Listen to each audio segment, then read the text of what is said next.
tayo po ay nagbabalik dito sa Usapang Bayan at kasama pa rin natin si SGV Vice Chairman, Mr. Wilson Tan. Wilson, we were talking earlier about certain accounting rules and regulations and the standards.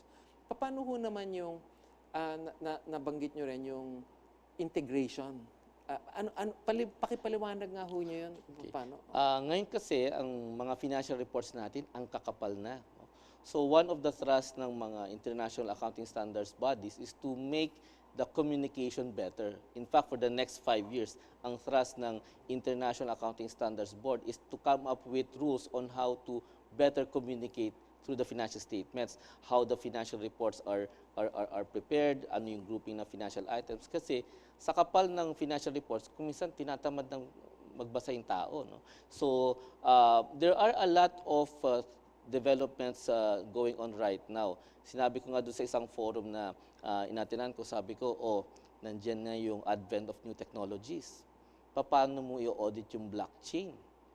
Yung cryptocurrency. Mga new technology. So dapat yung mga accounting profession saka mga regulatory bodies should step up in terms of their education and awareness. They should study ano itong mga new technologies. Pag may mga bago, nandun din yung opportunity to do something bad, di ba? So dapat yung profession and the regulators should work together to understand. To update themselves. To update themselves on how to address these new technologies, how to account for them. Baka mamaya may mga resources na nawawala because of that. Hindi ho ba sinabi niyo yung Board of Accountancy is the one that is providing the licenses, no? Pero yung lisensya needs to be renewed every...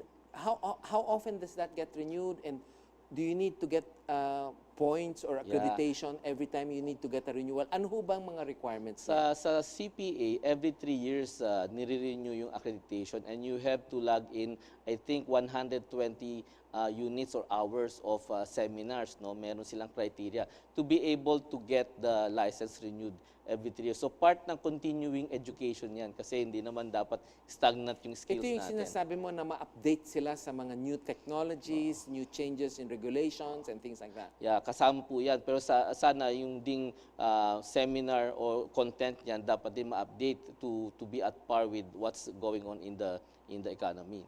What else do you see happening in the accounting profession? Ano ho ang mga changes na nakikita niyong gagawin sa mga standards, accounting practices natin? We expect for the next 2 to 3 years, new rules to be issued, no? Lalo na yung those affecting, say for example, the insurance companies, financial instrument, no, mga leases. So maraming accounting rules. But I think ang isang development na dapat nating tingnan is yung tinatawag na integrated reporting.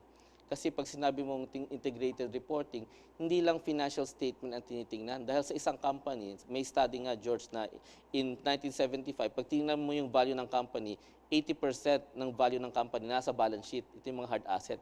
Pero ngayon, pag vinalue mo yung company, 80% wala sa balance sheet. Nandiyan yung intellectual property. Nandiyan yung mga ibang brand name. So, yung mga goodwill nila. Goodwill, intangible. So, medyo mas nagsishift sa intangible assets rather than hard asset ngayon. So, pag mag-rely ka lang sa financial statement, hindi mo makakapture yung tinatawag nilang value creation ng isang company. So, they come up with integrated reporting ngayon. So, would you say that the general public will be more protected with the up-and-coming accounting rules and regulations that will need to be revised? Yeah. That's the intent of all these accounting rules, to be more transparent for the public protection. But of course, a lot of players will have to do their part. The accounting profession will have to do their part. The regulators will have to do their part. And of course, the public in general, they should be able to demand transparency and in terms of the disclosure. Paano naman ho ang sistema na babaguhin sa mga government entities, no? Including LGUs and the national government, including government corporations. Do you see any changes happening along those lines as well? Yan ang mandato ng Commission on Audit, no? So kailangan nilang tulong in terms of how to educate and equip them with the modern tools of doing the audit. Plus, syempre, yung mga policies and procedures that those LGUs will have will promulgate, that is also part of the system. Right now, talking about the acceptability of of financial statements, let's say, within ASEAN, is that in effect now? Meaning to say that if SGV audited a Philippine company and came up with the report, that audit will be similar, or that is something that can be understood by other ASEAN countries, and they would have confidence that those information would be accurate? Yeah. Pag ang financial statement is prepared in terms of global financial standard like what we call IFRS, then pare-pareho yan, George. So pag sinabi, may financial statement na nag-sign off yung isang auditing firm here na in accordance with IFRS, in accordance with international auditing rules, then pare-pareho yan. Meron ho bang certification as to which auditing firms are accredited to be able to sign that? Mabuti na tanong mo yan, George, kasi sa SEC, meron sinatawag silang Class A, Class B, Class C. So pag Class A, may certain criteria, experience, credentials yung auditing firm before they can sign on Class A companies. Yun yung mga listed companies. Meron ding Class B, may Class C. So hindi ka pwedeng pumirma ng isang listed companies kung you are not accredited for the Class A Parang accreditation. palang talyer rin yan. May Class A, Class B, Class C, at parang hotel rin na may 5-star, 4-star. Ganon. May I see. accreditation. So that accreditation is also done annually, or is that reviewed every 3 years. So Pareho rin yung sa lisensya. yung CPAs pwedeng kunan ng lisensya ng SEC And how rin. does the company, may mga criteria ba sila na sineset that will enable them to say, oh, ito Class A yan, ito Class B, ito Class C, paano ba yun? Usually the SEC will request for certain information like ano yung credentials nung auditor, meron ba siyang experience auditing listed companies, what sector. So mga quality requirements, no, so that So they can not be only accredited. is the company being certified, but the individual auditors in that company. Tama. Like for example, kung ako mag-audit ng bangko, hindi ako pwede mag-audit ng bangko kung hindi ako accredited din ng BSP. So may kanya-kanyang accreditation yan. So what does that mean? That a company can have a different rating from the specific auditors? Yung isang company, kunya company A, listed yan. So that company will belong to category A sa SEC. So Yes. dapat yung external auditors then is qualified to do category No, A. I mean to say, in the case of SGV, if you're accredited as an A, does that mean that all of your partners are also A? In general, except for specific sector, like for example, banking sector, hindi lahat ng audit partners sa SGV can audit bank. Dapat may special So accreditation may ng BSP. sub-certification pa sila? Yes, so Yung parang secondary license na. Yes, Hindi so ka lang audit kung hindi bank audit ka pa. So usually that happens for banking and insurance companies. Merong special accreditation ng BSP at saka IC. So how many partners do you have right now? Right now we are 110. 110. 110. And how many, yung sinasabi nila, the people that can sign these financial statements are the people who are CPAs, correct? Yes. How many CPAs do we have in the Philippines? Hindi ko na alam pero kagabi may kausap ako, sabi nila lahat yung sa CPA license kasi sa number mo malalaman mo Kung anong So position nasa 185,000 plus na daw yung serial may number. namatay na naman siguro doon. Oo. O tsaka may nag-retire na, ganun, o hindi na nag-practice. Since yan, the 1920s. So But they're not all A.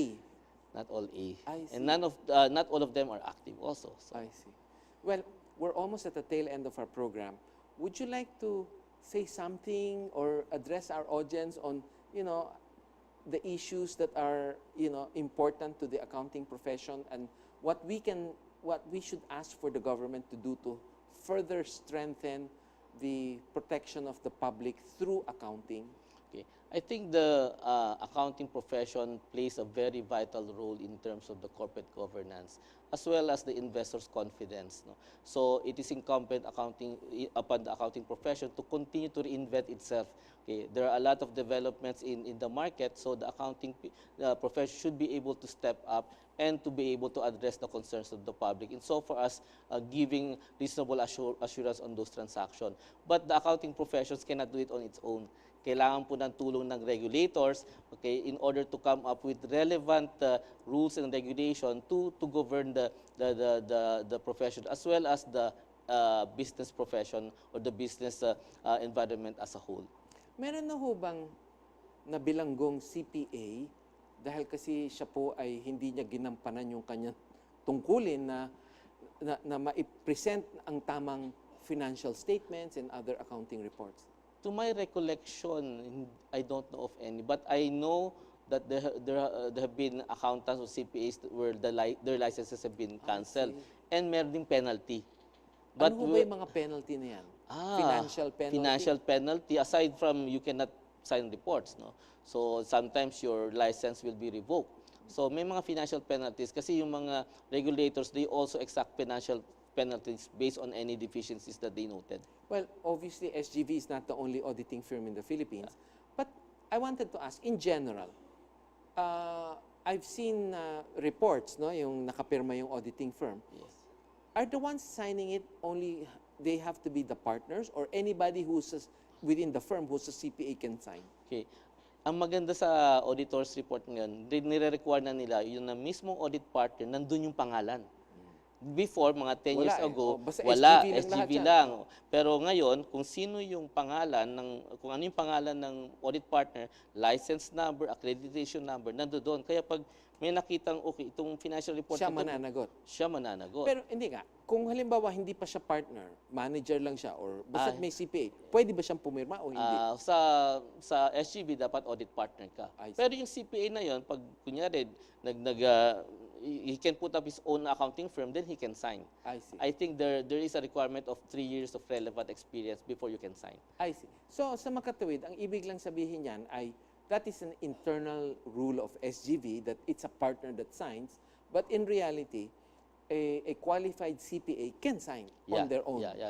Walang pumipigil doon, except that it's a part of a company rule. Yeah, they can set their own, they can have their own separate practice. But sa SGV, kasi partnership yan, it's only the partners that can bind the firm to outsiders so they can sign. Maybe for the companies or the individuals that might be interested to have a career with SGV, they can just, do you have a website that they can get in touch with? Or ano ho bang website nyo? They can apply online. Meron kaming online application. Normally, ang hiring season namin will be June, July because we hire from the May CPA exam. Ano ho ba yung online address nyo? Ang website namin is sgv.ph. So pwede lang type nila ng SGV, mahahanap nila niya. Hindi, pero yun naman mga kumpanya na gustong gamitin ang SGV being the largest auditing firm in the Philippines with tie-ups with an international firm like Ernst & Young. Paano ho ba sila mag-get in touch with you the same way? Doon po sa aming website, meron din dong contact details. Normally, yung office ko nakakatanggap ng mga inquiry. Almost every day, they would ask, can you provide audit services, tax services? So, nandun po sa webpage namin yung contact address. Very good. Well, yan po ang isang makabuluhang diskusyon kasama si SGV Vice Chairman at Deputy Managing Partner, Mr. Wilson Tan. Maaari nyo po kaming i-follow at i-like sa aming Facebook page, Usapang Bayan. Thank you very much, and ito po si George Chua, and hope to see you in our coming episodes. Thank you. So sit down lang.